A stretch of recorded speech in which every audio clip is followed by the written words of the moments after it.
ত্রয়োদশ জাতীয় সংসদ নির্বাচন 2026 উপলক্ষে বরিশালে গণভোটের প্রচার ও ভোটের উদ্বুদ্ধকরণের উদ্দেশ্যে বিভাগীয় ইমাম সম্মেলন অনুষ্ঠিত হচ্ছে। এতে অংশ নিয়েছেন প্রধান উপদেষ্টার বিশেষ সহকারী অধ্যাপক আলী রিয়াজ ও সিনিয়র সচিব মনির হায়দার। এ নিয়ে বিস্তারিত জানাতে বরিশাল বেলস পার্ক থেকে যুক্ত হচ্ছেন সহকর্মী অমিত হাসান। অমিত, জানাবেন যে গণভোটের প্রচারে মানুষের প্রতিক্রিয়া কি?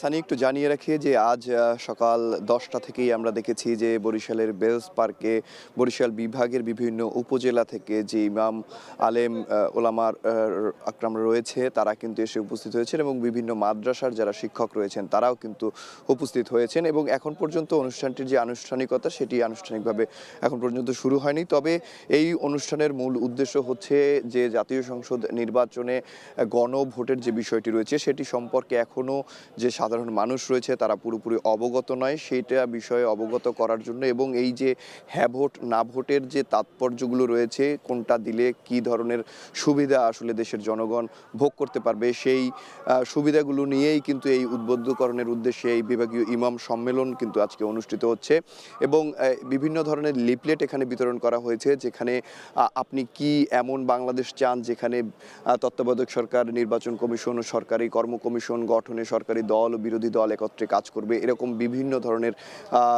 কথাবার্তা লেখা রয়েছে যেগুলো আসলে মানুষ পড়ে গণভোটের বিষয়ে আগ্রহী হতে পারে এমন কিছু বিষয় কিন্তু তারা তুলে ধরছেন। এবং এখানে এখন পর্যন্ত যিনি প্রধান অতিথি রয়েছেন তিনি এখনো এসে উপস্থিত হন নাই, উপস্থিত হবেন এখানে প্রধান অতিথি হিসেবে অধ্যাপক আলী রিয়াজ। উনি প্রধান উপদেষ্টার বিশেষ সহকারী হিসেবে কাজ করছেন, তিনি কিন্তু এখানে কিছুক্ষণের মধ্যেই এসে উপস্থিত হবেন। তারপরে এই অনুষ্ঠানের যে আনুষ্ঠানিক উদ্বোধন কিংবা আনুষ্ঠানিক কার্যক্রম সেটি কিন্তু অনুষ্ঠিত হবে এবং এছাড়াও এখানে আজকে উপস্থিত হওয়ার কথা রয়েছে জনাব মনির হায়দার, প্রধান উপদেষ্টার বিভাগীয় সহকারী, বিশেষ সহকারী ঐক্যমত্য কমিশনের, তিনিও কিন্তু এখানে উপস্থিত হবেন। এবং ইতিমধ্যে দেখছেন যে বিভিন্ন ধরনের প্লাকার্ড কিংবা ব্যানার বরিশাল শহরের বিভিন্ন জায়গায় কিন্তু ইতিমধ্যে টানানো হয়েছে, যেগুলো দেখে যারা সাধারণ জনগণ রয়েছে তারা গণভোট সম্পর্কে জানতে পারবেন এবং গণভোটে উদ্বুদ্ধ হতে পারবেন।